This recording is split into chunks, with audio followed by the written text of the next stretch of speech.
We're going to spend some time talking about this book, Saving Your Marriage Before It Starts. Now, if that sounds familiar, it should. That book has been out for years, and it has reached 1 million copies sold, but now there is a new revised edition. I thought it would be a great opportunity to bring to the microphone Dr. Les Parrott, and his wife Leslie Parrott has also co-authored this book.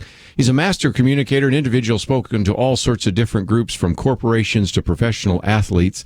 He is the and also the co-creator, along with his wife, of eHarmony Marriage. Many of the books you may be familiar with. I might mention one, High Maintenance Relationships, also a kind of a follow-up, The Control Freak. I did a whole kind of series on high maintenance relationships for my Sunday school class years ago. People just really loved it. Of course, some of his other books, Your Time-Starved Marriage, Saving Your Marriage, and of course this one, Saving Your Marriage Before It Starts. And Les Parrott, always great to have you on the program. Hey, Kerby, thanks so much. Great to be with you again. When you wrote that,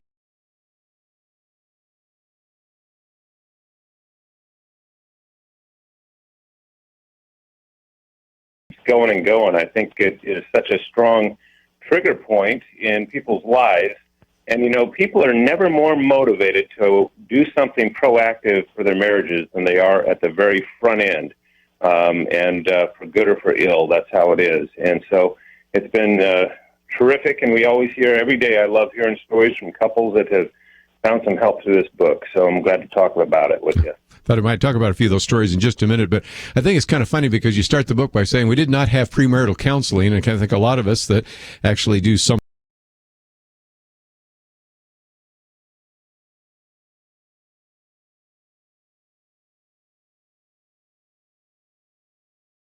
counseling, or I've been in therapy. Marriage counseling is better, don't you think? Absolutely. And I'll tell you, we were both, we both grew up in homes where our dads were pastors, and you would have thought that we would have had some kind of premarital education, but we didn't. I think folks just thought, oh, they have the same first name. They're both Leslie. They should do fine together, or something, because we just never got that kind of help. But and I'll tell you, we're not alone. Only 5% of the population that gets married has any kind of serious premarital work, and that's a stat. We're out to change that. In fact, we are out to change that big time, and that's one of the reasons I'm so. We predict actually who would have a happy marriage. It seems to me that we've pulled together a lot of research over the years to recognize that couples that do not know how to fight fair, do not know how to communicate, it seems to me on the front end we can have a pretty good indicator of which marriages are going to be successful and which ones are going to have really rocky roads.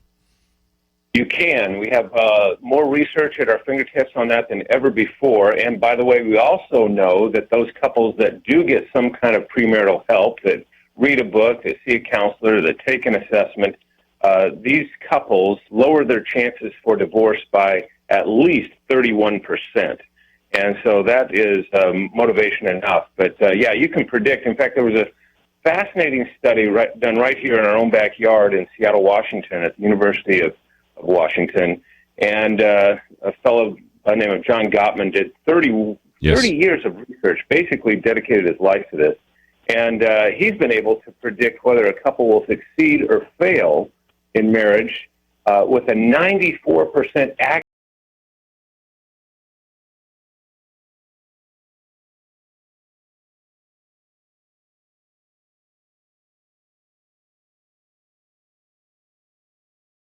They fight. And of course, we talk about that in this book, Saving Your Marriage Before It Starts. We have a chapter. The whole book is around 7 questions you need to ask before and after you marry. And one of those questions is, do you know how to fight a good fight? So we're big believers in this message of bringing together God's wisdom, biblical wisdom, godly character in a marriage, and coupling that with research. And that's what we've tried to do. And on top of it, put the cookies on the bottom shelf so it's easy to get to. Yes, again, that good fight. And, of course, things like escalation and avoidance and all sorts of other things that we've talked about sometimes on this program.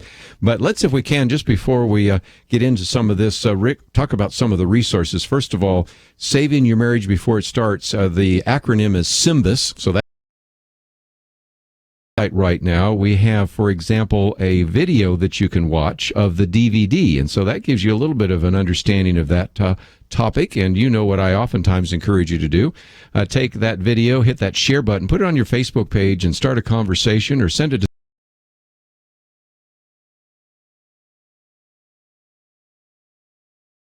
Les and Leslie Parrott. Again, just an outstanding resource that you can have there. It's lesandleslie.com, but you don't have to remember how to spell it or anything. We have a link to it there on the website. And you're really encouraging couples, or again, we have a lot of pastors and Bible study leaders and things like that, to get the book and the DVD, because then that gives you a chance to work through the written material, but also have a chance to interact with you through the DVD series, correct?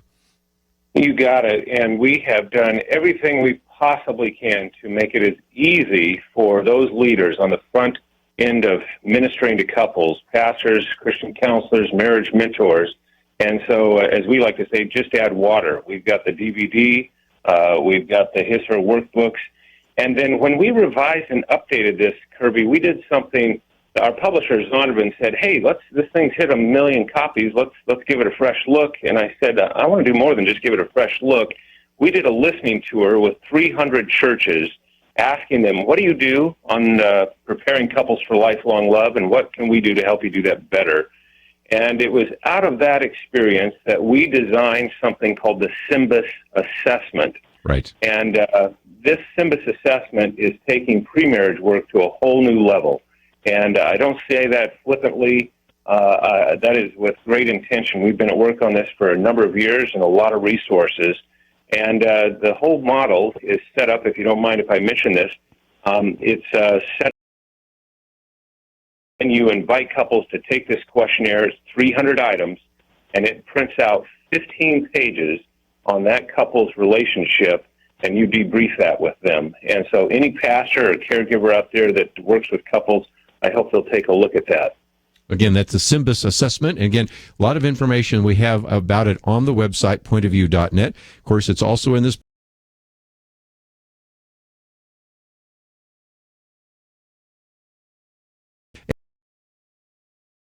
Questions. Have you faced the myths of marriage with honesty? Can you identify your love style? Have you developed the habit of happiness? Can you say what you mean and understand what you hear? Have you bridged the gender gap? Do you know how to fight a good fight? And are you going to look at each one of those issues? And when we come back from the break, work our way through those 7 questions, which are part of saving your marriage before it starts. Dr. Les Parrott with us. We'll be back right after this.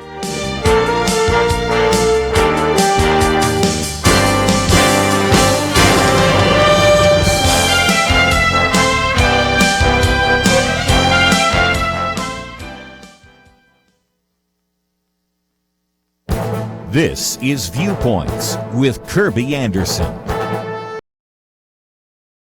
About guns that I wish the nation were having right now. Frank Miniter is the author of a new book, The Future of the Gun, and in one of the chapters he talked about how technology can alleviate some of the legitimate concerns raised by parents and law enforcement. For example, we can put biometric scanners on guns that can see through sweat and even blood. It would only allow certain people to fire the gun. You may have seen this in the 2012 James Bond movie Skyfall.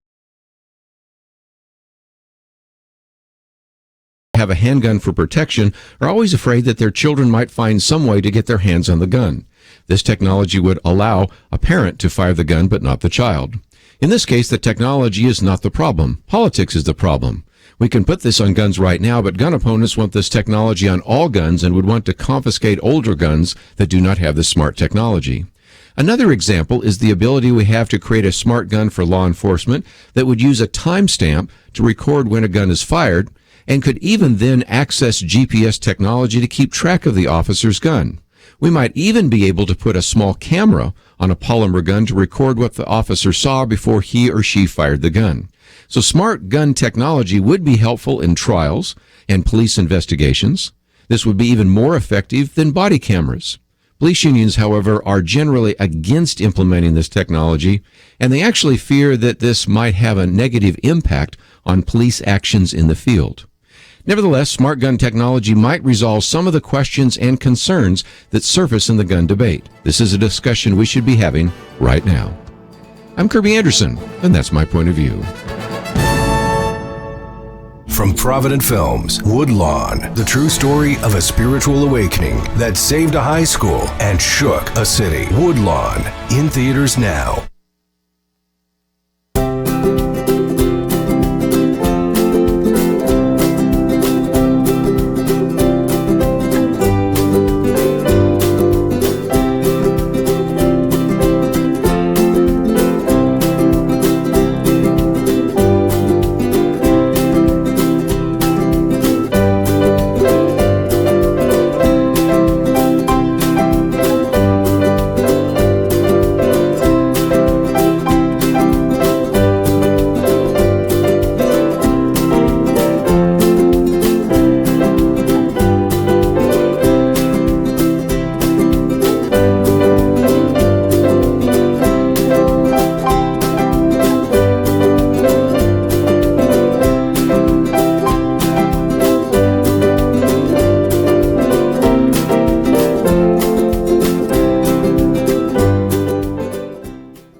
You're listening to Point of View, your listener-supported source for truth. Dr. Les Parrott with us today as we talk about his book, Saving Your Marriage Before It Starts, 7 Questions to Ask Before and After You Marry.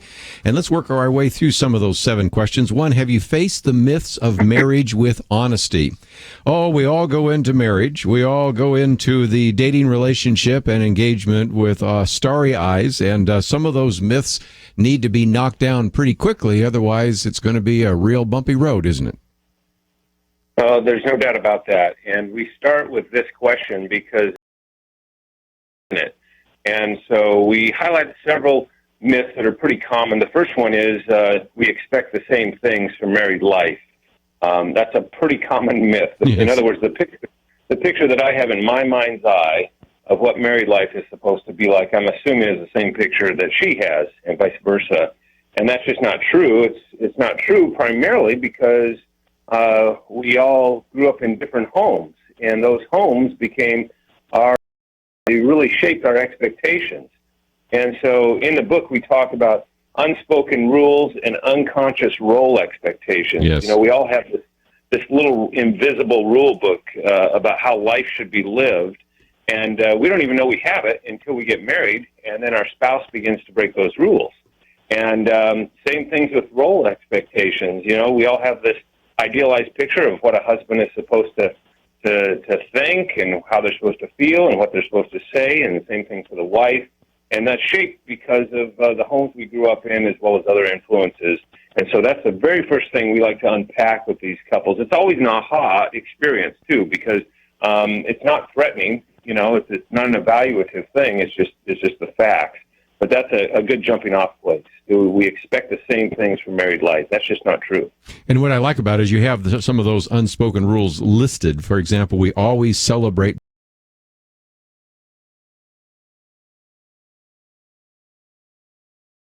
the day they arrive, and you go on down that list. But let's go on to the second myth: everything good in our relationship will get better. Or another myth, certainly this idea that you will make me whole. Now, we've seen movies that say, well, you complete me. So certainly there are some very important myths we're talking about here that have been perpetuated through popular culture, haven't they? Oh, there's no doubt about that. And I think that last myth that you noted, my spouse should make me whole, is probably the deepest and probably articulate the least, but we buy into it, man. We think this person is going to be a shortcut to personal well-being and wholeness for me, and we create what Leslie and I call an A-frame relationship. And, you know, we teach on a Christian college campus, Seattle Pacific University, and I can show you students every day that walk across that campus kind of leaning in with their heads touching, you know, and they're holding hands, and it looks like an A-frame walking across the campus. And we all go, isn't that romantic? Isn't that lovely? Figuratively, it's overly dependent. It's enmeshed. And so what we want to do is show couples in this first chapter of the book that this person is not designed to complete you. They're not designed to make you whole. That's the tough work you need to do with your Heavenly Father in your life, because that is for you. In fact, we often say your marriage can only be as healthy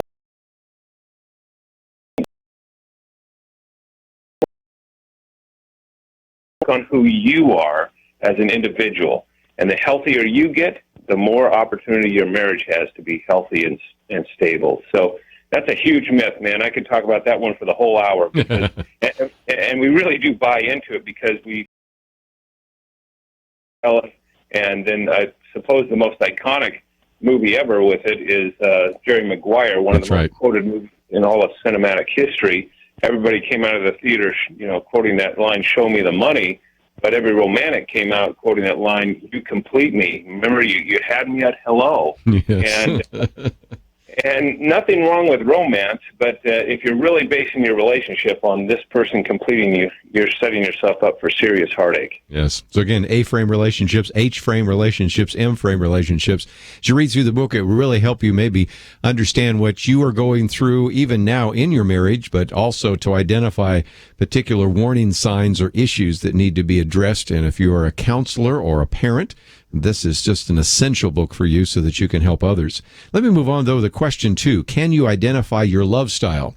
Now, we've talked about love languages on here. This is a little bit different. So explain, if you could, that second question about love style and what that means.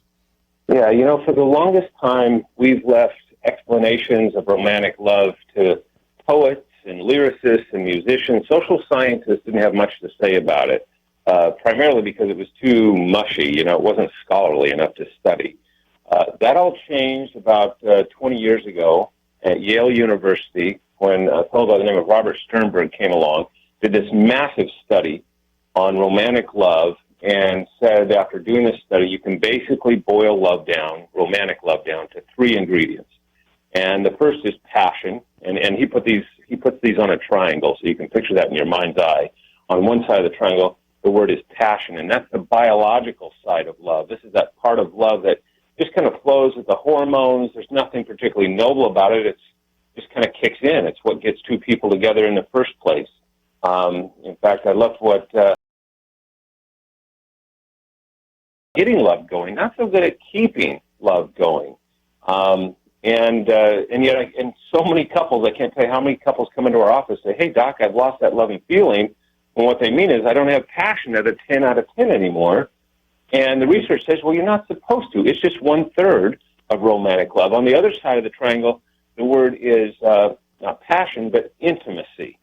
And this is the emotional side. Whereas passion is biological, this is emotional intimacy. And that's that sense of connectedness, that you get me and I get you like nobody else on the planet.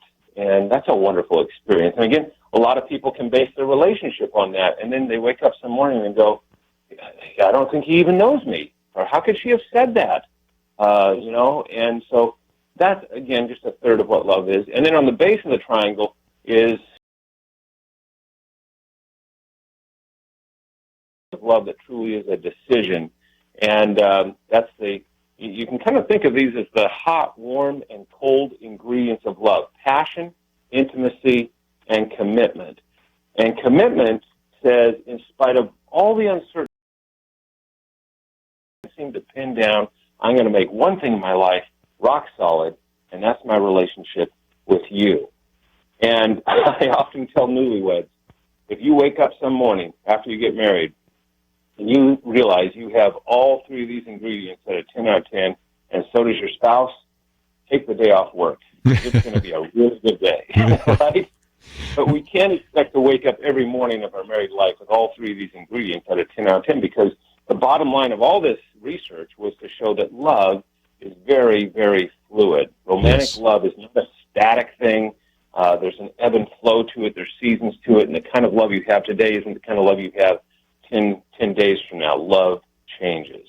And that explains a lot. Of course, we see Hollywood where, these couples come into and out of love, or, they used to call it the 7-year itch, but it's really not even 7 years, because that, if you want to use a term that you might remember from geometry, if you look at passion, intimacy, and commitment like an equilateral triangle, in other words, each one of the sides is equal, most of the time one of those gets too short, and it might be the commitment part, or it might be the intimacy part, or whatever it might be. And so You have a very good diagram about this, and so I need to take one of those mandatory breaks. When we come back, we'll talk about that, and also really raise a question that we've done a whole program on.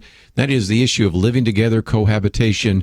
How does that affect love? And these are, of course, just 2 of the 7 questions that really need to be asked and answered before you marry, or even now, if you are married, to answer those questions now that you are.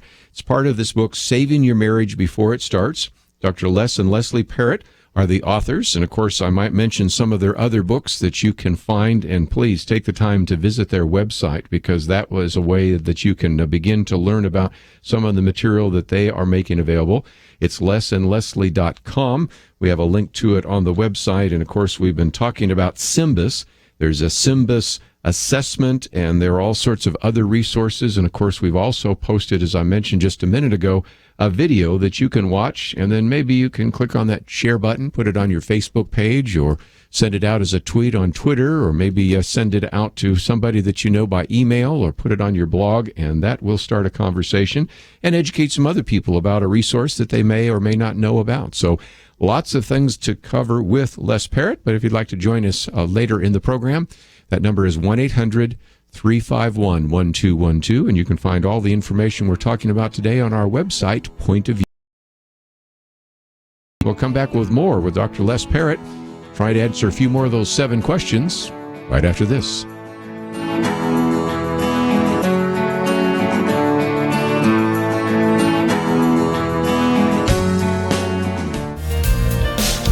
This time of year, it seems everyone's looking for a better, more affordable healthcare solution. But with costs rising and options limited, where do you turn? If you're a Christian, you turn to Medishare. It's not insurance. It's over 154,000 believers who share each other. And it's fully acceptable on Medishare is based on the timeless principles found in God's Word. You never pay for things that go against your beliefs. Medishare is healthcare that fits your family and your faith.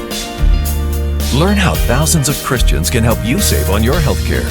For your free information guide, call 855-87-BIBLE. Not available in Montana.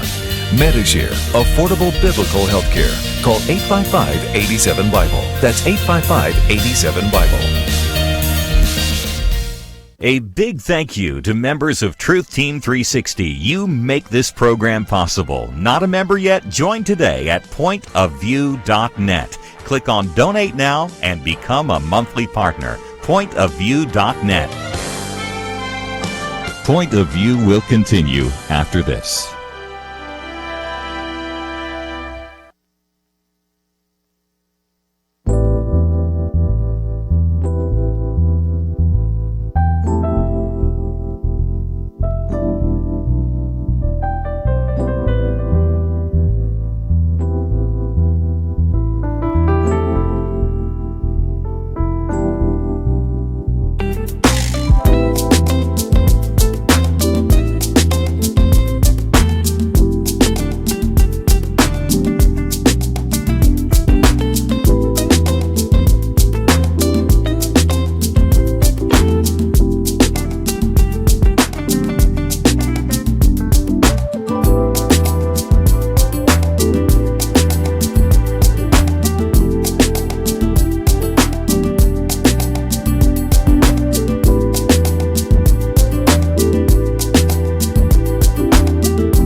You are listening to Point of View.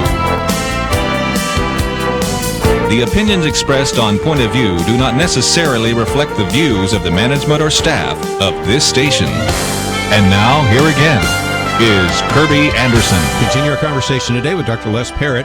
Let me again mention that not only is the book, Saving Your Marriage Before It Starts, a very valuable resource, and that's called SYMBIS, but there's a SYMBIS assessment. You can find out more at symbisassessment.com. We have a link to that, a 300-item questionnaire that individuals can take online, produces then a 15-page report on the couple's relationship. These are great tools. So whether you know somebody who is getting married very soon, as I of working our way through some of the before and after you marry, and what I would like to, for just a minute, take on issue, and as I even, this is becoming a bigger issue because more and more of my congregation, you wouldn't, after all, buy a pair of shoes without trying them on. You wouldn't buy a car without a test drive. But there are some very good reasons in this chapter on identifying your love style that certainly need to be addressed, and living together is, I think, a prescription for a future divorce, don't you think? Well, I do, and it's a challenging issue, and it's probably in the top 3 or 4 questions that we receive just almost on a daily basis, not only from couples, but from those people on the front lines of marriage ministry, and it's not unusual. Every week we hear from a pastor someplace that says, I don't know what it is, but it seems like nearly every couple I'm marrying and doing pre-marriage work, they're already living together. What do I do about that? And so one of the things we did, in addition to including information on it in this chapter, we actually have a guide on our website at lesandleslie.com where people can see about 20 pages of the research on this, because it's pretty staggering. First of all, let's just say this. It's so common. In 1960, we had about 450,000 unmarried couples living together. Today, it's edging towards 8 million couples. So it's common. What do we know from research? Well, we know that couples that live together before they get married, that cohabit, are more prone toward divorce, and the research was very plain on that a few years ago. It's a little bit more mixed these days, but still leans in that direction. And not only that, but these couples are less happy once they do get married. Their sex lives aren't nearly as fulfilling as couples that wait on premarital sex as well. So a lot of reasons. And in fact, the researchers call it, this is the biggest risk. It's called from moving in a direction of sliding rather than deciding to get married. In other words, when couples cohabit, it's often for pragmatic reasons. Oh, it's cheaper, we can share the bills, and so forth. And so they do it for financial reasons. And rather than really talking about marriage, it's just this gradual thing that kind of happens. And we sleep over every once in a while. Now we're sleeping over a lot. And now we've moved in together. And it's nothing we really consciously even decided on. It's just we kind of slid into it. It kind of evolved. And because of that, your standards go down. It's not like you're making a decision. And so you have lower standards for this person being my spouse. So lots of reasons contribute to that, and that's why most researchers in the know are very cautious about it and will steer couples away from it. You know, it is interesting, too, because you quote from the National Marriage Project, and as I've said before when I speak to audiences, okay, you might think, well, because I'm a Christian, I'm saying this, but I'll tell you, there are people that have actually done this research who could not sign the doctrinal statement at where you work at Seattle Pacific University or sign the doctrinal statement of your church, who nevertheless are saying that living together before marriage is a bad idea and basically undergirding some of these biblical principles, even though obviously they're not Christian. Yeah, for sure. And not only that, we see this phenomenon for men. Living together is a way of postponing marriage. Yes. And for women, it's a way, they think it's going to speed up the process of getting married. And so you have this gender asymmetry that takes place. And so there's just, the list goes on of reasons this is not a good and healthy idea. And then, of course, you bring into the mix of your biblical standards and character issues on top of all that. And as we all know, all truth is God's truth, and that's why it makes sense.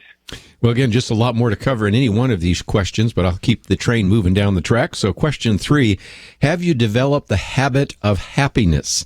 that would really strike some of our listeners as, do I have to focus on happiness, and what are the things that sabotage a happy marriage? Talk about that if you might.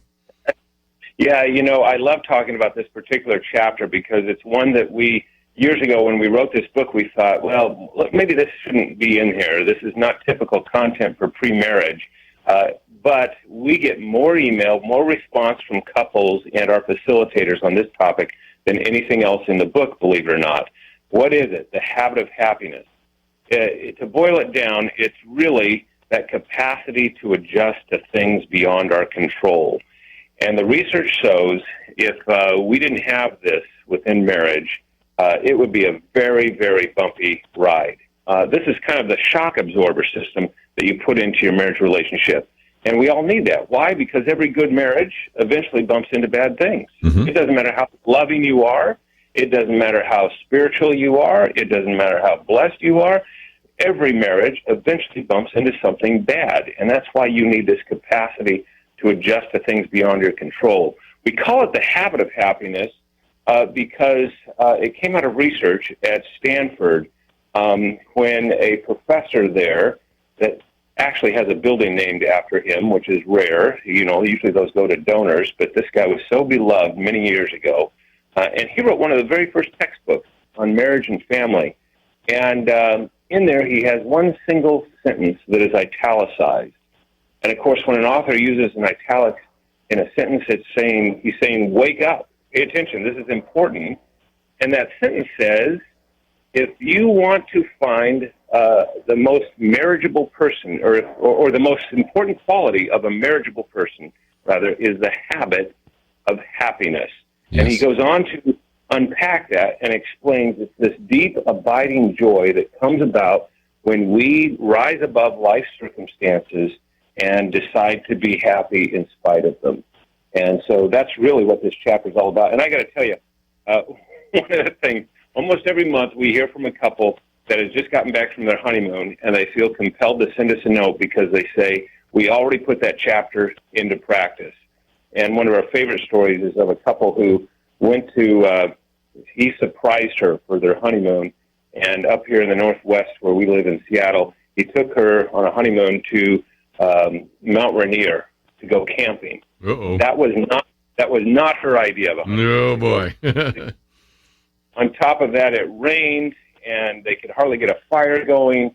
And she said, I remember looking out the flaps of that tent as he was trying to put this little fire together to keep us warm.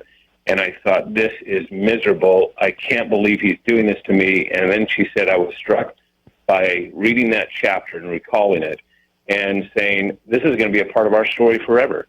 And I can either decide to rise above it, or I can complain about it and blame. And she decided to rise above it and said, help me find what you love about camping. and he said, well, not much, really. And they decided to get in a car and drive to a hotel. But, that's what it's really about, the habit of happiness, adjusting to things beyond your control. Yes. You even have the section there on the power of negative thinking. It kind of gets back to the issue that we'll talk about in just a minute in terms of fighting, because negative interpretation is part of that. But again, you can choose to be happy even in the midst of the circumstances. So let me take a break, and we'll come back and pick up one or two more of the questions. Can you say what you mean and understand what you hear? Of course, we talked about the importance of fighting a good fight, and so we'll get into a little bit more of that. It's all part of the book, Saving Your Marriage Before It Starts. If you just joined us, this book has been around for some time. It has reached 1 million copies. They have decided to revise and expand it, and at the same time put together an assessment that you can find out more about by reading the book, but also by finding some of the material we have on our website, pointofview.net. So take the time to click on the picture there of Les Parrott. As you do so, that will take you to leslie.com. There's a place where you can find out more about them, about their store and videos and other resources, even the assessment we talked about. We have a place for you to order the book, but also, as I mentioned before, about a 1.5-minute video. Just a very simple thing for you to watch today. So we encourage you to watch the video, then see if you can click on that share button and post it somewhere. Post it on a Facebook page that you might have, or on a blog, or send it to someone that needs to know about that. Maybe even your own pastor does not know that these are resources that will help him actually counsel couples. And so take the time to pass on some of this information that you've heard today to other couples. And as I mentioned, second hour today, we're going to get into children, but right now we're talking about marriage. And if you have any comments or questions, this is probably one where I think you just sit back and listen. But if you've got some specific question, we might take it. 1-800-351-1212. Saving your marriage before it starts. 7 questions to ask before and after you marry. We'll be back with more right after this.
Now, back to Point of View, your listener-supported source for truth. Dr. Les Parrott with us as we talk about his book, Saving Your Marriage Before It Starts. And Les, if we can, maybe we can talk about the 2 C's. One is communication, the other is conflict.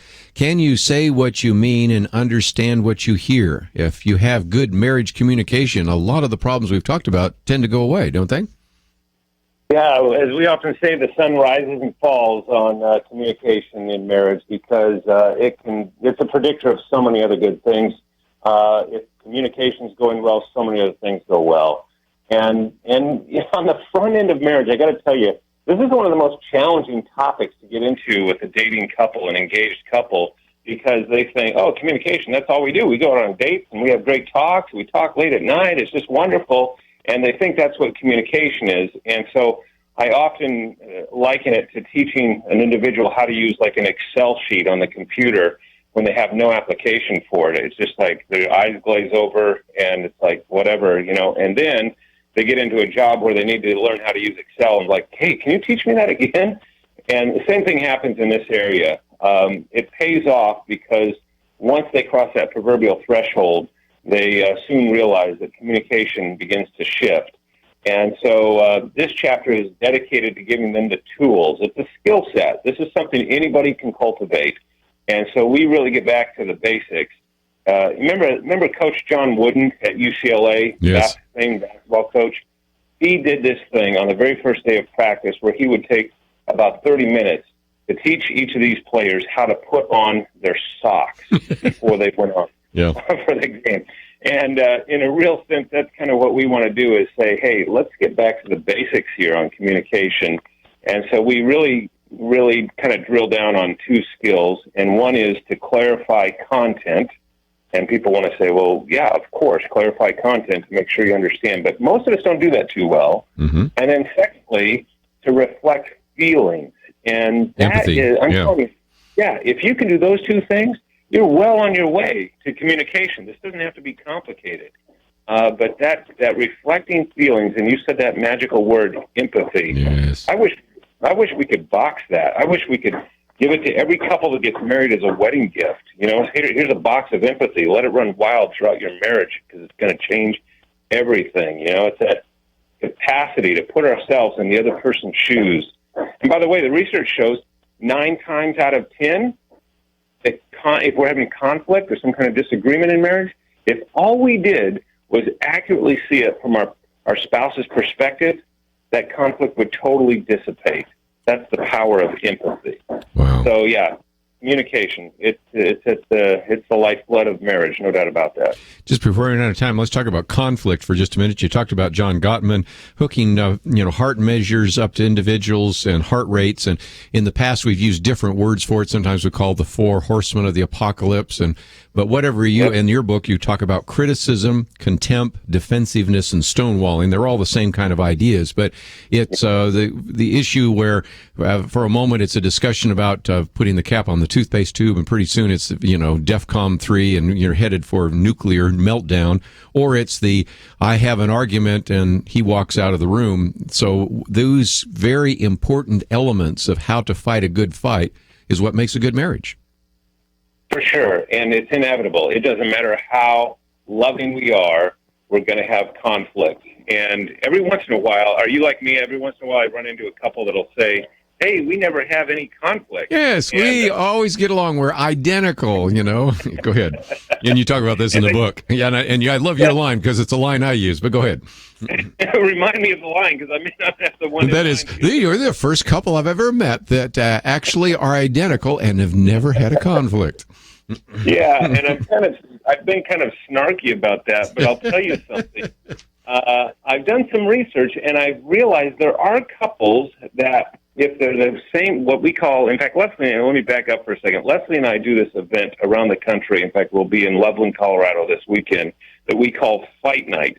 And it's just an event. It's 3 hours, and it's a date night for couples, and it's all about conflict. And we call it Fight Night because it piques the interest of guys to come to this, in quote, marriage event. It's better than becoming soulmates or something. And so it's really fun. And one of the things in our research for that we discovered is people have fight types, a personality type, and how they cope with conflict. And there's a type that we call the conciliatory fighter. And these are people that are not very expressive, and they are pretty flexible. And if you bring 2 of those kind of people together in a marriage, they do have very little conflict because they sweep everything under the carpet. And that's not a healthy way to go about living, but those are the couples that'll say, hey, we never have any fight, as if they need a merit badge for that. The rest of us, we can, and the vast majority of us, can all identify with having conflict. We like to say conflict is the price we pay for a deeper level of intimacy. If you know how to fight a good fight, it can literally bring you closer together. And so that's what this chapter is designed to do, give you the tools for a good fight so that you can actually increase your level of connection with one another. Have you experienced that? Do you know what I'm saying when I say that idea that the conflict can actually bring you closer together? Of course. I think many people that have actually been through that, whether it's a conflict in a basketball team or whether it's a conflict in a marriage or in a business, sometimes the intimacy grows dramatically because you have to be vulnerable, authentic, and you clear the air. I think it's really very powerful. Yeah, and most newlyweds don't understand that right out of the gate, because they think the goal, of course, is to avoid conflict at all costs. Yes. And that's just not healthy, because, in fact, one of the things that Gottman found in his research, big difference between criticism and complaining. In fact, he found that complaining is actually good for your marriage. And that's good news for all of us whiners that are tuned in here today, because we need to be authentic. We need to be real. We need to say what's on our mind and express that. But that's different than criticizing our partner. So it's the difference between saying, you always make us late, versus saying, I feel frustrated when we're late to things that really matter to me. That's the difference between criticism and complaining. So getting that out there in the open, that can stir up some things. But as you learn to hone your conflict management skills, it can actually bring you closer together. Very good. Well, we're just out of time, and again, there are so many other questions to ask, but that's why people need to get a copy of the book. Les Parrott, just before we run out of time, again, I've been pointing to your website to talk about what people can find when they land there, including the assessment, the book, and all sorts of other things, including your schedule, so that if you are coming to the community where somebody is listening right now, they might have a chance to go out there and hear you and Leslie. Yeah, absolutely. Like I said, we'll be in Colorado this weekend, and then later this next week, we're going to be with the Duck Dynasty guys down there in Louisiana, and on and on. So they can find our schedule at lesandleslie.com. And then the newly updated edition of this book, Saving Your Marriage Before It Starts, her workbooks, and the DVD, and then I guess I'm just Leslie says I'm pathologically obsessed with this new assessment, the SYMBIS, SYMBIS, Saving Your Marriage Before It Starts, the SYMBIS assessment. And all that's right there at lesandleslie.com, and I hope folks will check it out. Well, again, I will certainly endorse the assessment, a 300-item questionnaire. Take it online individually, produces 15-page report on the couple's relationship. This is just one more tool to put in the hands of those of you that are ministering to couples that are going to be newlyweds, and also a great tool for you to use as well. That's all we have for today, but Les, thank you for joining us. Let's do it again sometime. It's always a pleasure. Thanks so much. We will take a break, and when we come back, we're going to move into a different topic, and that is bonding with your child through boundaries. June Hunt will be with us in studio. We'll also have Peggy Sue Wells by phone, and we're going to really kind of change topics a little bit. But again, this is just an attempt to strengthen our families, strengthen our marriages, and if you want to know more about that, visit our website, pointofview.net. Let's take a break. We'll come back with more right after this.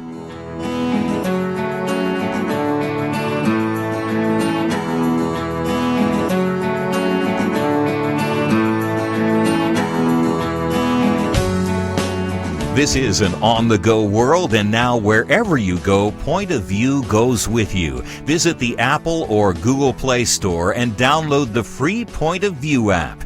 You can listen and watch the program live or play it again later. Get Kerby's Viewpoints commentary and click the Take Action link to make a difference in the world. You can also read articles, find a local radio station, and easily contact us with your comments or questions. Again, visit the Apple or Google Play Store today and get the app, the Point of View radio app.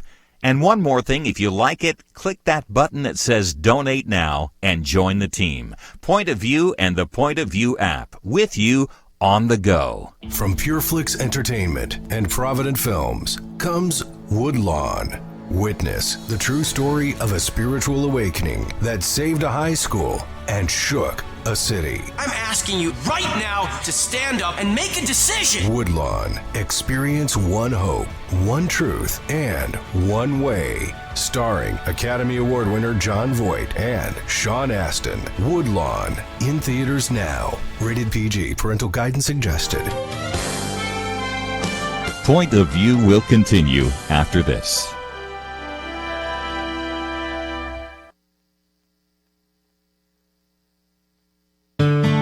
I just thank God for y'all. I listen to you every day, truly. I wanted to thank y'all for everything you do each day to inform Christian families and our community about the things we can do, and just the way you're so informative. I listen to you daily and love you guys and appreciate you so much. God bless you, Kerby, for keeping this show so on track and for the decades of wonderful help to this nation that Point of View has been. We're all big fans of your work, and we pray that God will just prosper it. As a Christian, over the years that I've followed this program, I am constantly challenged to be on guard and to evaluate what's going on. And if for no other reason, to protect the caliber and the truth of your programming, I need to participate and to back your program financially to ensure that the truth stays out there for people to hear, to view, and to be a part of.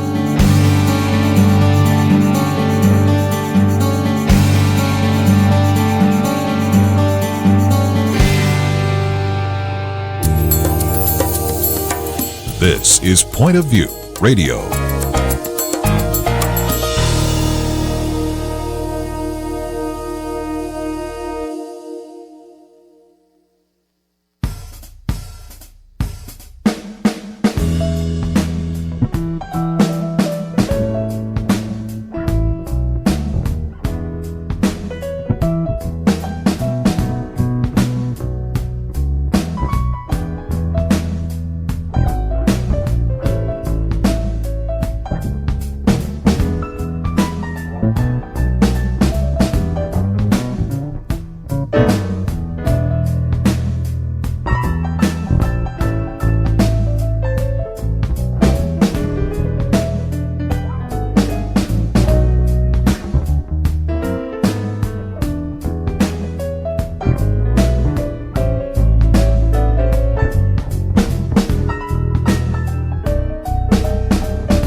Hi, this is Kerby Anderson. You know, each day we take on the tough issues and provide a biblical perspective to them. The topics we cover are wide-ranging: apologetics, theology, prophecy, creation and evolution, intelligent design, marriage, family, child-rearing, the millennial generation, friends and society, politics, economics, business, religious liberty, the Constitution, public policy, foreign policy, military policy, tensions in the Middle East, abortion, homosexuality, pornography, sexual ethics, media, technology, history, and America's godly heritage. We talk about anything that affects your faith, your family, or your freedom. So don't go anywhere, because Point of View continues right now.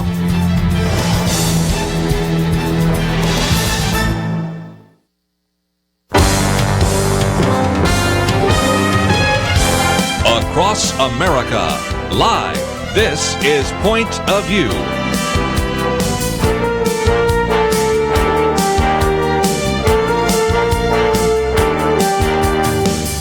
And now, Kerby Anderson. As I mentioned the first hour, we're going to spend some time now talking about how to raise your children, and in particular, bonding with your child through boundaries. And this book is written by June Hunt with Peggy Sue Wells. And June Hunt, our good friend, is in studio with us, of course, with Hope for the Heart, as well as the Biblical Counseling Keys, over 100 different counseling topics. She's been on the program with us talking about so many different things: rise above abuse, how to handle your emotions, dealing with difficult relationships, and on, all sorts of very important titles. This one is published by Crossway, and it was going to really help you understand how to deal with your children, and for those of you that are older, grandchildren. And I think there are going to be some great insights that you're going to gain. June Hunt, always great to have you in studio. Oh, it's a joy to always talk to someone who knows how to talk about everything in the world, and that's you, Kerby. You're so sweet. Let me also mention, and we'll get to her a little bit later, but certainly want to introduce right now Peggy Sue Wells, and she has written and co-authored a number of books, including such things as Rediscovering Your Happily Ever After, The Slave Across the Street, What to Do When You Don't Want to Go to Church. She's raised and homeschooled 7 children, knows a little bit about parenting. And so, Peggy Sue, thank you for being with us as well by phone. It is a joy to be here. Thanks for including me. Let's, if we can, get into this idea of boundaries. First of all, we have to explain it to the parents. Then we have to talk about how the illustration I love to use is in athletics. You use the example of a track meet, but I use another example, a football field or a basketball field, when you're out of bounds or in bounds. And we recognize the importance of boundaries, and that's really true in relationships, isn't it? Yes, and so there's clearly a line that should not be crossed. We get that. I will tell you that just like you, I do a nighttime calling counseling program, and I'll periodically have someone who'll say, "Oh, I just can't get my child to do blah, blah, blah, blah," whatever it is. Yes. And I'll say, do you know about boundaries? "Oh, yes, I know about boundaries." "Oh, well, tell me about boundaries." "Well, I'll tell him not to do it. So when he doesn't do it, doesn't behave, crosses the line, what do you do?" I tell him, I tell him, "Stop doing that. Just stop doing it." And so that lets me know they really don't understand the concept of boundaries. Now, you've already used the illustration of athletics. Did you play I did. football? Played basketball, things like that, Okay. yeah. Okay, what happens then if you're dribbling and then you step out on the sideline? Well, then you're out of bounds, and the ball goes to the other team. Yes. The other team. So there is a repercussion. Yeah, repercussions. Now, what we have are 2 R's. People get that there is a line that shouldn't be crossed, but they miss the second most important part of this, which is a repercussion, or if you are dribbling and you're able to make a swish and get that ball right in the net, the reward is you get to keep dribbling and then shooting until you can hopefully make the score. Now, think about repercussion, reward. Repercussion, reward. Repercussion, reward. Unfortunately, this is where, a parent will get kind of squeamish. It's like, well, but illustrations, and to be very candid, I through boundaries. Right. Now, afterwards, the publisher said, "But would you do a book on children?" That was not my expertise. You know, we're talking about whether it's a 3-year-old to maybe a 12-year-old. But the point is, that's why I pulled in Peggy Sue Wells, because she has homeschooled 7 children. Mm-hmm. Yes, 1, 2, 3, 4, 5, 6, 7. So with excellent illustrations of specifically what to do. But if you can imagine, you have a 3-year-old on a tricycle, 4-year-old, 5-year-old on a tricycle, and one day that child will graduate to a bicycle, and yet you have made it clear the law, the line that should not be crossed is the curb. Yeah. You do not ride your bike. You do not ride your trike in the street. Mm-hmm. And you've made it abundantly clear. And now you're looking outside the window, Kerby, and all of a sudden you see sweet little Catherine, your daughter, in the middle of the street. And yes. so this is dangerous. Yes. Not that she understands it, not that she comprehends it, but there is a rightful obedience that children must learn, because they don't know the dangers that beset them, that are lurking in their pathway. So now you have a choice. What do? You could say, honey, just come back here. Well, okay, if your honey is fine, but that's really probably not going to do it. That's right. If you are a conscientious, loving dad, which you are, you would say, honey, I want you to be able to be with your friends on their trikes or their bikes, whatever it is, but you have chosen now for the next 3 days not to ride your bike. Mm-hmm. And honey, I want you to be able to do that, but to be with your friends, to play, but this is your choice. Now, you've already told her ahead of time. This is the value of this. You tell her ahead of time. You tell him, your son, you don't ride your bike in the street. There are many, many deaths that occur, and it's tragic, but they don't know that danger as reality. And that's why you are the parent. That's why you're the major and your child is the minor. So the issue here is, you say, son, here's your bike. We love giving it to you for Christmas. There is a rule, and it is a hard and fast rule. And the rule is, we love you enough to tell you no riding in the street. We will talk about it if there's ever an exception. But the point is, yes, if you do this, then we will withdraw your privilege of riding the bike for a certain number of days, and we'll see, based on your attitude, if you earn the right to ride again. Now, initially, that's fine. Oh, yeah, okay. Well, so often it's like, oh, but here's the grass is greener on the other side of the street, or the other side of the lawn, except that now it's out in the middle of the street.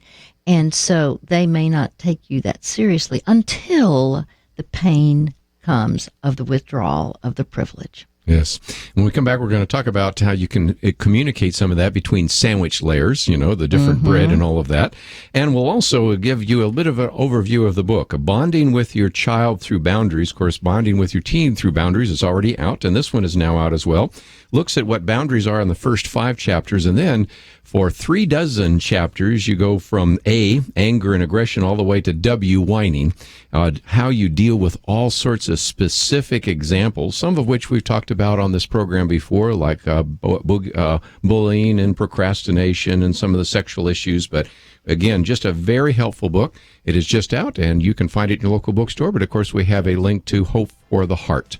You can click on the picture of June Hunt and find all those resources. But let's take a break. We'll come back with more right after this.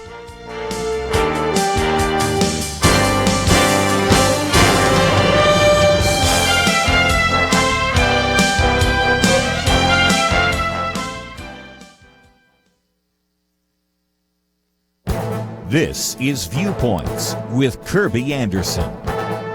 A week ago, I had a discussion on radio about guns that I wish the nation were having right now.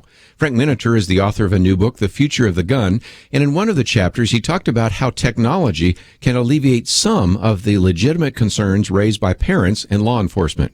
For example, we can put biometric scanners on guns that can see through sweat and even blood. It would only allow certain people to fire the gun. You may have seen this in the 2012 James Bond movie Skyfall or in the earlier 1989 Bond film License to Kill. Parents who would like to have a handgun for protection are always afraid that their children might find some way to get their hands on the gun. This technology would allow a parent to fire the gun, but not the child. In this case, the technology is not the problem. Politics is the problem.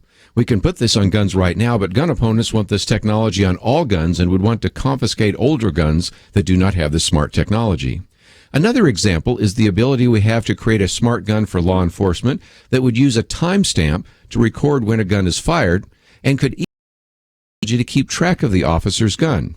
We might even be able to put a small camera on a polymer gun to record what the officer saw before he or she fired the gun.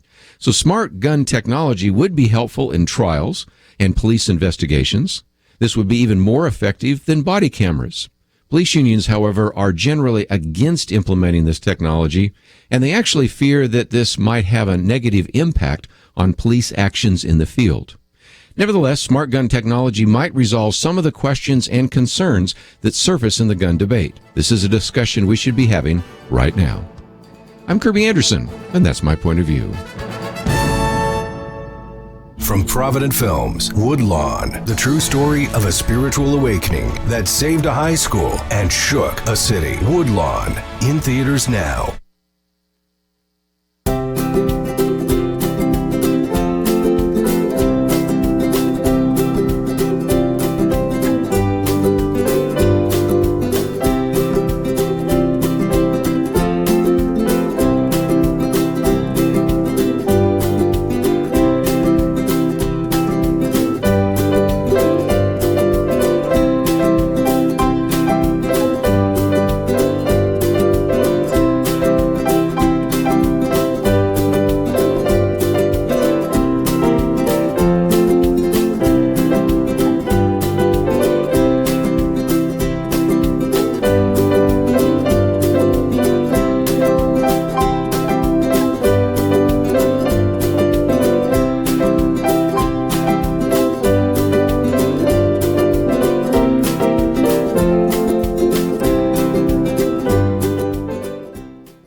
You're listening to Point of View, your listener-supported source for truth. The book out, and I would really recommend it to those of you that are raising children, but even those of you that maybe are in ministry with the young people, because it's talking about bonding with your child through boundaries. It's published by Crossway Books. You can look for it in your local bookstore, but we have a link to Hope for the Heart so you can find out more there.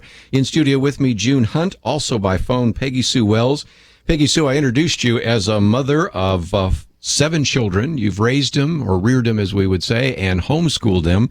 What would you say about this issue of boundaries? What do we need to know about in terms of bringing our children to maturity in Christ? I loved the style of parenting because it really made parenting automatic, and it provided an instantaneous mutual respect between parent and children. For parents, our job is to train them so that as they grow up, when they become adults, they can make wise decisions, that they'll know Christ as their Savior. And part of that happens from the very beginning. So I started off by telling my kids what to do. And there was a lot of confidence for them when they knew what to do. So we started out with a short list. You don't call a sibling a bad name. You don't hit. You don't steal, which is taking something that doesn't belong to yours, including if it belongs to a sibling.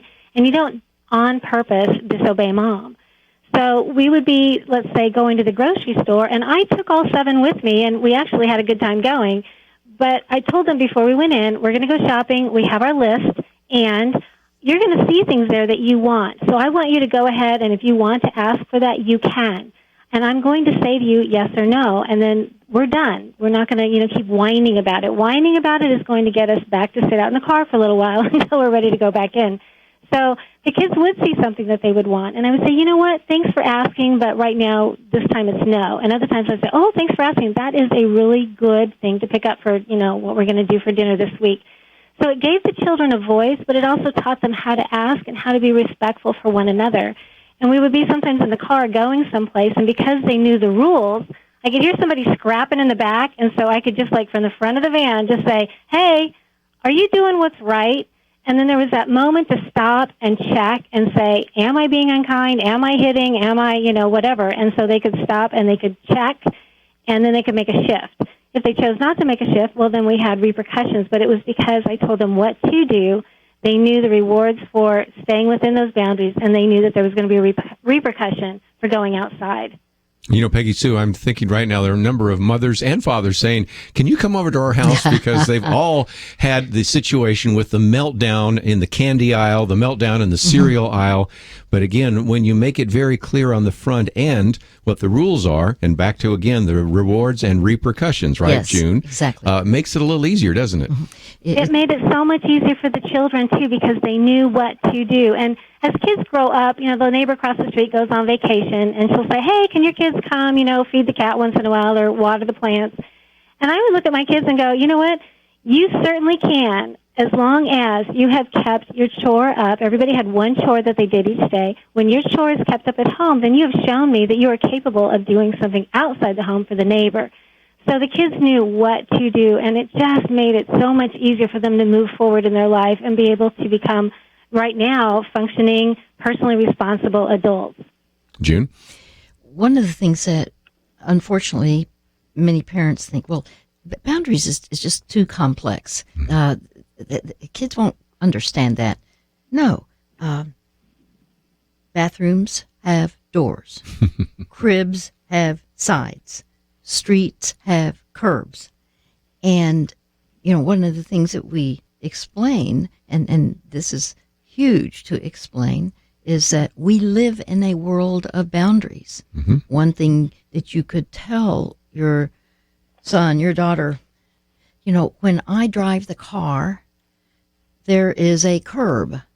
I am not allowed to drive on the sidewalk. If there's a policeman there, well, you tell me, Kerby, if a policeman is watching you drive on the sidewalk, what could happen? I think you are going to actually see some red lights and also endure a lot of questions and eventually receive a ticket, if not more, right? Yes, and if you're belligerent, you can be taken into jail and you could conceivably, depending on what you're doing, lose your license for a period of time, suspended.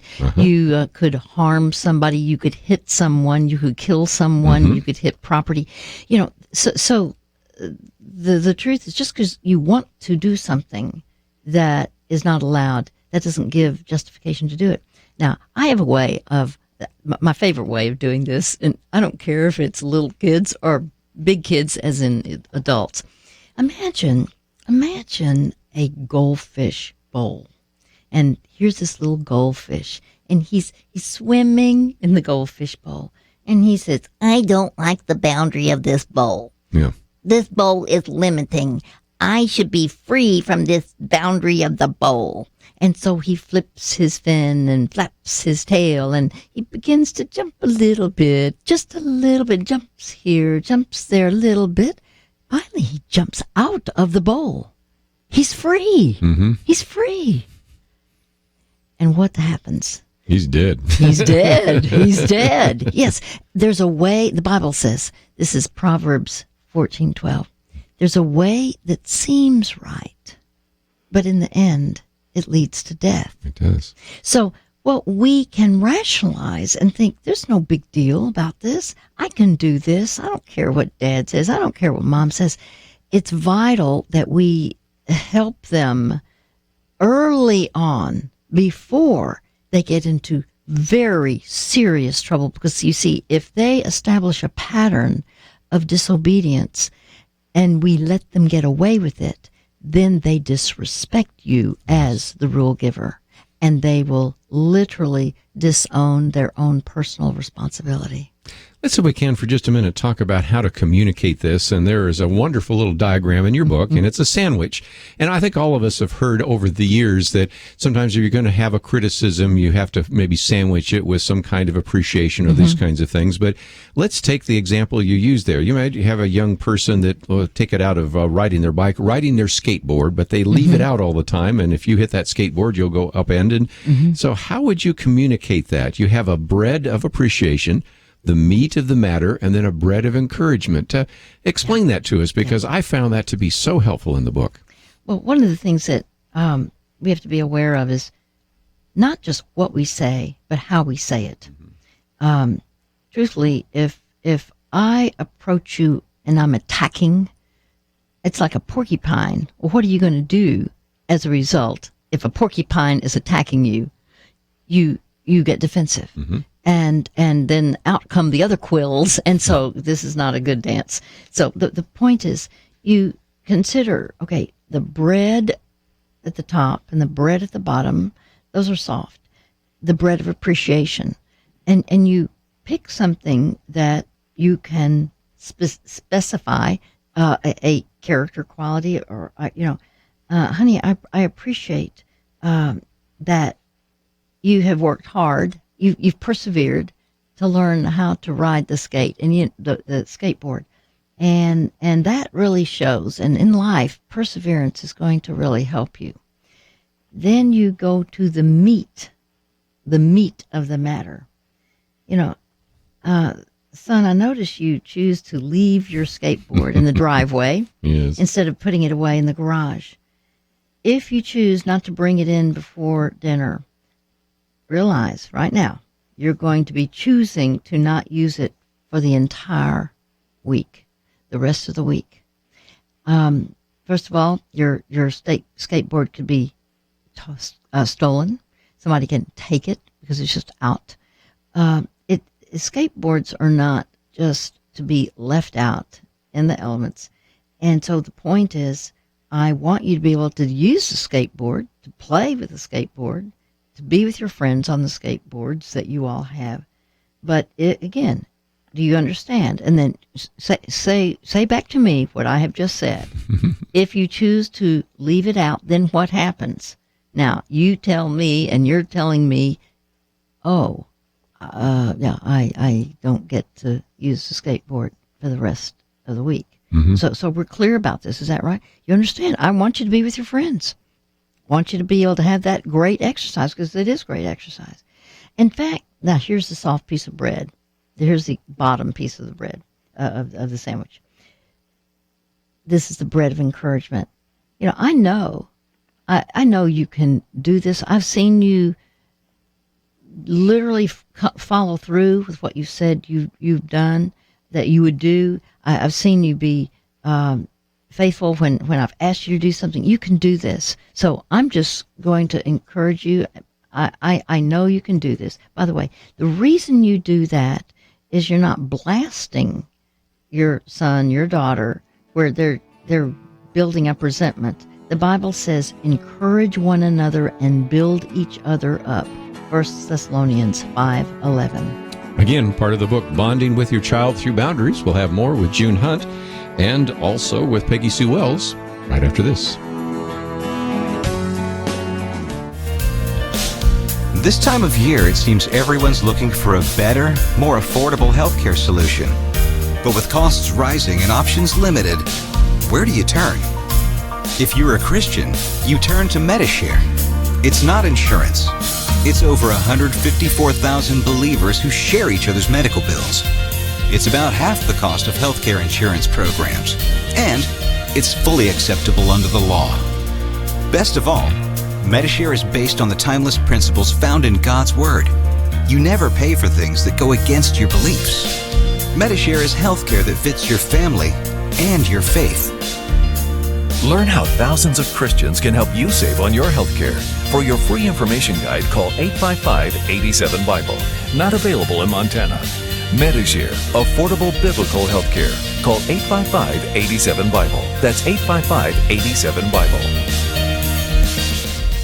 A big thank you to members of Truth Team 360. You make this program possible. Not a member yet? Join today at pointofview.net. Click on Donate Now and become a monthly partner. Pointofview.net.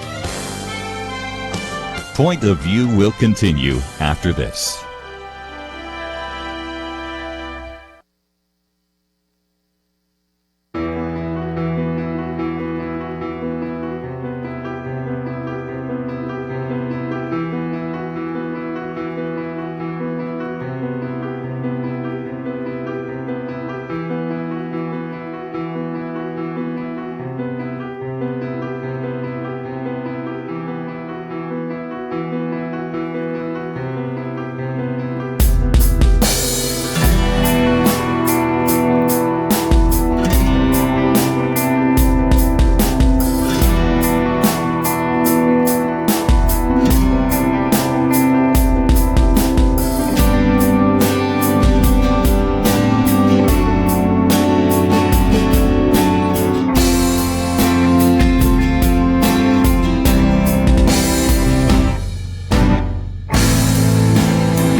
You are listening to Point of View.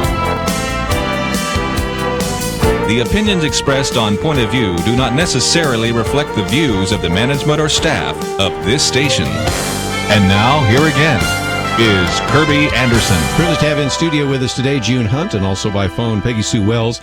The book is entitled Bonding with Your Child Through Boundaries. June Hunt with Peggy Sue Wells, and we've mentioned a little bit about them, and we have links to both of their websites here.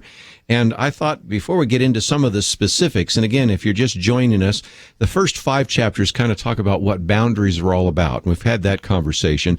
Then we have building beneficial boundaries, and it goes from A to W, from anger and aggression and backtalk and bedtime battles and biting and bullying, all the way down to, tardiness and temper tantrums and whining. So from A to W. Now, just before we get into that, there are some things, and June, I'll come to you first, and then to Peggy Sue. You've talked about the idea of tokens. Explain that, if you might. Call it token economy. Really, this is my niece. She is the most well-behaved children I've ever seen in my life. She has 6, and some are little bitty, but the point is, I was just amazed, and I asked her about how does she do this? What does she use? And she described, and we described this in the book. You start out looking at your children, and you catch them doing good, because you know that if they are surprised that you notice something that they did that was thoughtful, that was helping one of the other kids, it will surprise them, and then they get a token. That could be, if you will, like one of those, like a poker chip or whatever. It could be beans, but the point is, the more that they collect as kids, for each one of them, they'll have their own container.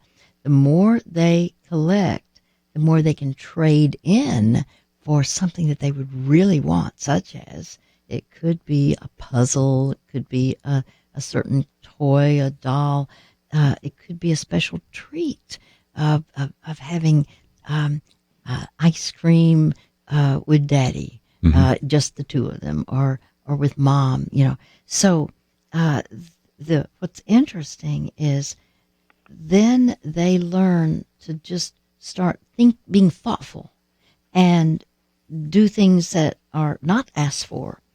And if there is disobedience, let's say all of a sudden there's hitting or something that happens, then tokens can be removed. So there is a payoff, if you will, for doing good. Now, in real life living, we learn that. We learn even the biblical principle, it is more blessed to give than receive. What a joy when you learn that as an adult. But kids don't start out there, but this helps them in their living of life as kids among other kids, and being a part of a family. Now, Peggy Sue, you have done this in not with tokens. We've used lots of different things, and I kind of call it an incentive plan. But it really does reflect life. When we do good and when we do exemplary, there are rewards naturally. There was one time where we just had a bunch of beans that the kids earned each day, and the beans went into a small jar. And at the end of the week, if everybody had, got all their beans in there because they'd done their chores and done their schoolwork, then that all went into a pot. We made a bean soup, and then we did something. We went out to the park. We went out for ice cream. We went out to a movie, something like that. So they had something that was a little bit short-term to look forward to right away. I also wanted to piggyback on what June talked about earlier, as far as if there's a traffic violation for us as adults, if, like June said earlier, if she decided to drive on the sidewalk one day and then she gets stopped by the policeman and she gets, reprimanded for that, if she were to do that again the next day, the policeman is not going to throw up his hands and go, oh my, I've already talked to her about it, and look, she's doing it again anyway, there's nothing I can do about it. We have to be consistent with our boundaries, because we're going to have some kids that just need to know where the boundaries are and they're fine, and other kids are going to keep poking it, and they're going to poke it and see if it really is consistent, that if I am a parent, am going to be consistent. And I had a son that in particular wanted to know if the same rules that he had with us as a family in our home, if those held when we were outside the family. And so for him, what he was going to see right then was, if he acted out, was I going to be embarrassed? Was I going to be somebody who was afraid of public embarrassment, or was I worried about being disliked by him so that then I would back down? So it was very, very important for me that I showed him that the same boundaries that we had at home were also the same ones that we were going to have in front of people or out in public, too, in the same way that our traffic boundaries and our sports boundaries, they're going to be the same all the time. So we have to be careful not to be what June has titled a peace at any price parent. Right. And they're the one who just doesn't want to risk their child not liking them or risk that they're going to be embarrassed in public, so we give in. Or the second time or the third time the kid pushes the boundary, it's like, we left that skateboard out 3 times this week. So does the parent give up? And it's like, no, we don't. So June has this wonderful list in the book about how can you tell if you're a permissive peace at any price parent. And there's several questions there that you ask. One is, do you avoid confronting your child's negative behavior? Right. And I would add, whether that's in public or at home, do you fail to discuss uncomfortable situations with your child? Do you easily give in to your child's whining or tantrums? Yeah. And I bring those up because they're so common for all parents. Yeah, I've talked with many parents who say, "Oh, I just don't have a heart to do that." I'm just a softie, and it's like, well, I'm really being loving toward my child. No, you're not being loving toward your child. You're training them to disobey. You're training them to be undisciplined. Now, I'm going to use a phrase that I think is the most important sentence in the entire book.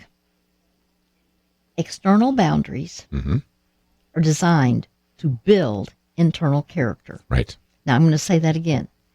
External boundaries. Cross the line here. If you do, there's a repercussion. If you stay within the line, there's a reward. Okay. External boundaries are designed to build internal character. You will not be there for the rest of that child's life, most likely. You're going to be somewhere else. They're going to be in school. They're going to be in college or working at a trade or whatever it is. You're not going to be their parent as a dependent, where that child is a dependent. You need to view your role as preparing your kite for flight. You need to view that your role as a parent is to prepare your child to live independently of you. And the best illustration I know is when I was working on the teen book. I happened to sit by a college student on a plane. Didn't know him at all. And I just finished the manuscript and was ready to turn it in. And I said to this young man, he identified himself as an A&M. And I said, did you actually they followed through with the boundary where there was a repercussion? And he said, what the situation was. He said, well, yeah. He said, one night I moseyed in at 2 a.m. My curfew was midnight. Oops. And he said, both of my parents were up. And he said, that surprised me. He told me he thought he could sneak in. Instead, he said, I was suspended from driving for 2 weeks, and I was told I had to get rides to school however I could, and for extracurricular activities, I was not allowed to use the car. I said, did you consider that excessive at the time?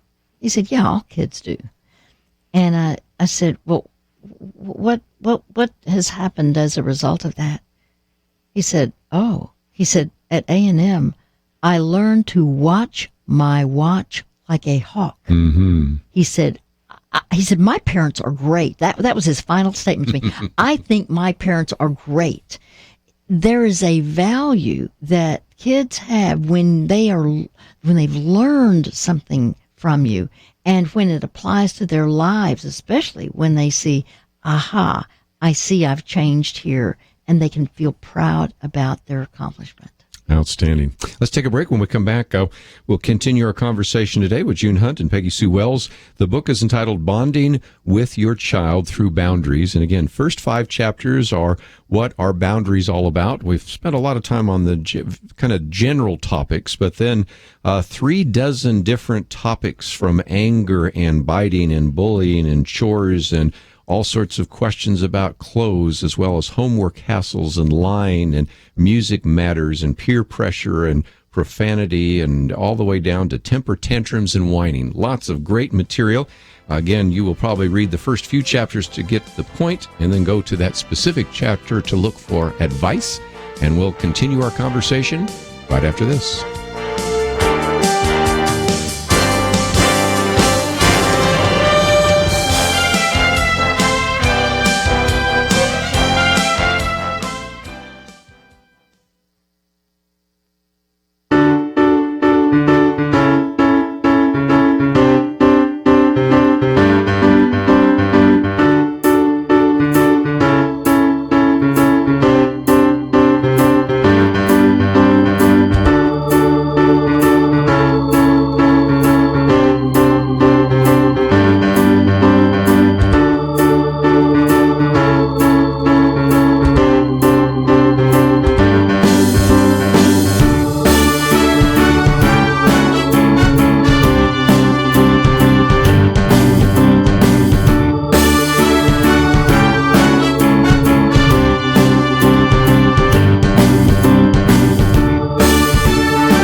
Now, back to Point of View, your listener-supported source for truth.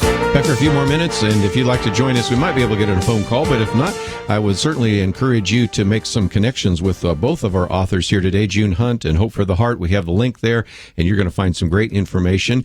This book, Bonding with Your Child Through Boundaries, written by June Hunt and Peggy Sue Wells, and again, it is published by Crossway Books. And Peggy Sue, may come to you. I'll just want to pick out one of the topical chapters, and there's one on car etiquette in chapter 11. And for people that don't have the book in front of them right now, you have sort of the question of how much do you tolerate, how much can you do, what can you do, then some wisdom from God's Word, and then some related chapters. But you talked a little bit about the children in the store, but also the children in the car. That's where sometimes they know that you can't do very much. You can't reach around and spank them. You can't reach them. You're in traffic.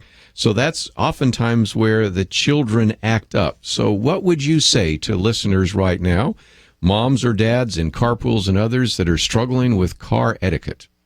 Yeah, God intended family to be an incubator for the children. And so it's a place for kids to explore their world and for them to become all that He created them to be. So within that safe nest, for me as a parent, my role is to nurture their potential, to discourage their defiance, and to focus on their strengths. And we talked a little bit ago about some of these kids are going to just push that boundary a little bit. They're just going to want to know. My kids knew what the car rules were. We're going to be quiet. We're not going to be distracting. We're not going to hit anybody else. We're not going to call anybody a name. Nothing gets thrown in the car. And we also knew that we took turns talking. We didn't interrupt one another. If it got to the place where there was a child that was going to be acting out, that was where I would say, hey, are you doing what's right? If there continued to be action like that, that becomes where if I'm going to be distracted as a driver, I'm not being very safe for me, for my family, or for anybody else on the road. So my kids learned right away, I would pull off. I would pull off into a safe place. We would stop. I would look back and, turn off the car and say, okay, let's start again. What are the rules? What are we going to do? And we'll sit here if we need to until everybody gets, back to where they're supposed to be. I would get back on the road.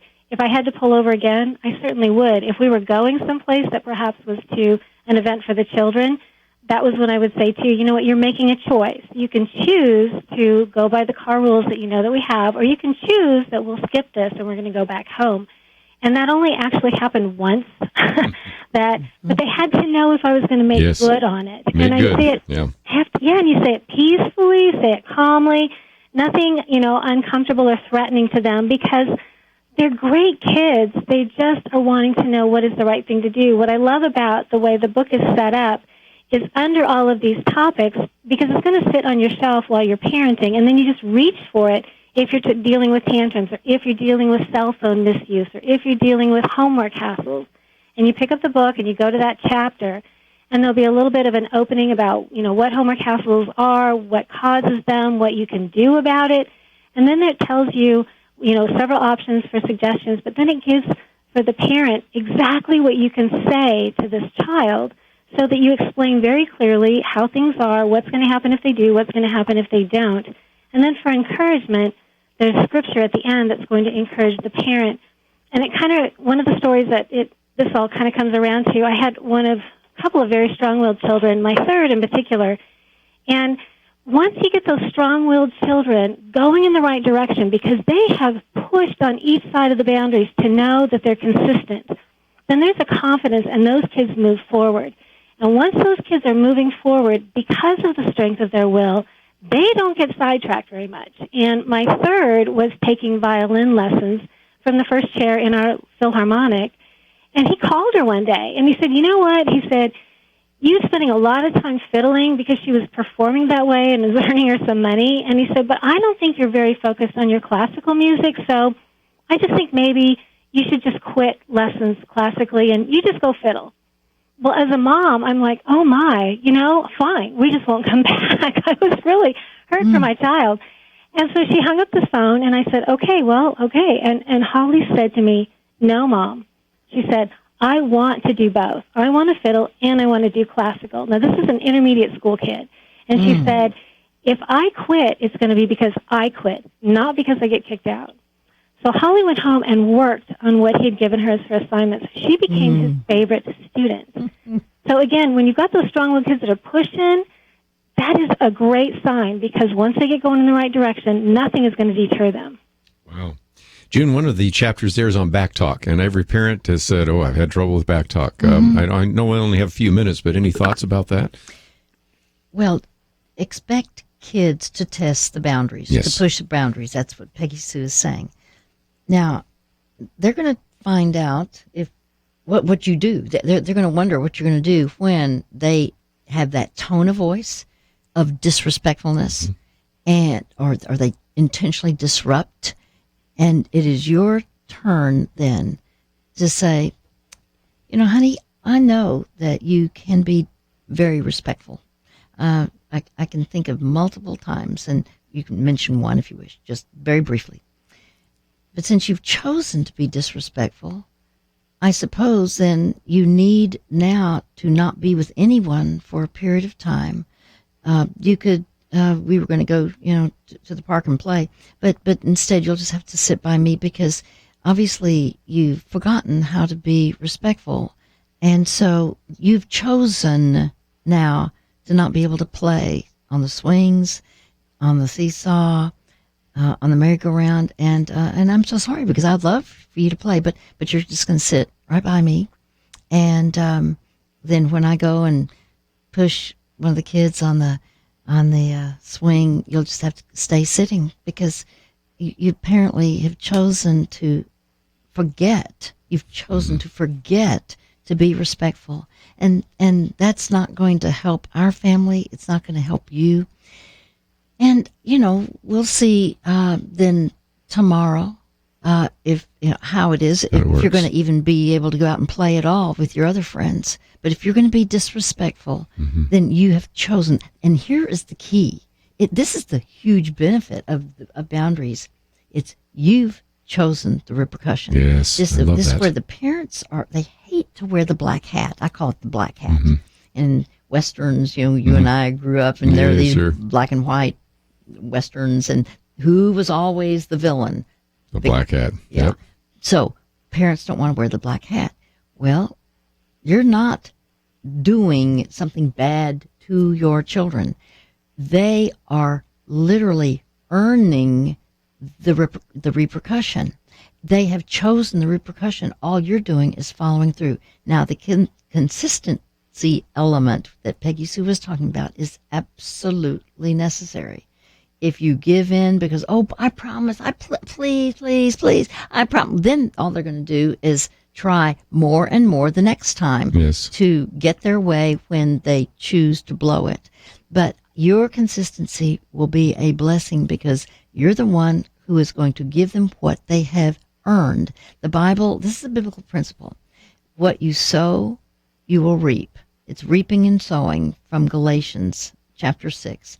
So if they sow disrespectfulness, then they earn the lack of being able to be with others, their friends, doing things that they would want to do. But that's their choice, so that next time they have an opportunity to do it right.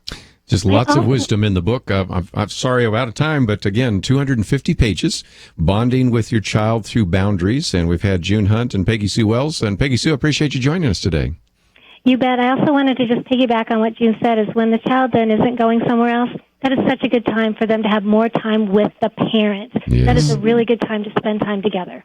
Well, again, that's all we have for today. And again, if you would like more information, of course, you can find this in your local bookstore, but also go to hopefortheheart.org. You'll find all sorts of great resources. June, thanks for joining us. Love being with you always. Thank you. That's all we have for today. I want to thank Andrew, Catherine, and Chris for the help behind the scenes. See you back here tomorrow. In case you haven't noticed, this is not NPR. We believe in truth, that right and wrong are not just personal preferences, and we don't get corporate or taxpayer support. If you are a member of Truth Team 360, thank you. Thank you for stepping up and continuing to step up. And if you're not, please don't think someone else will step up.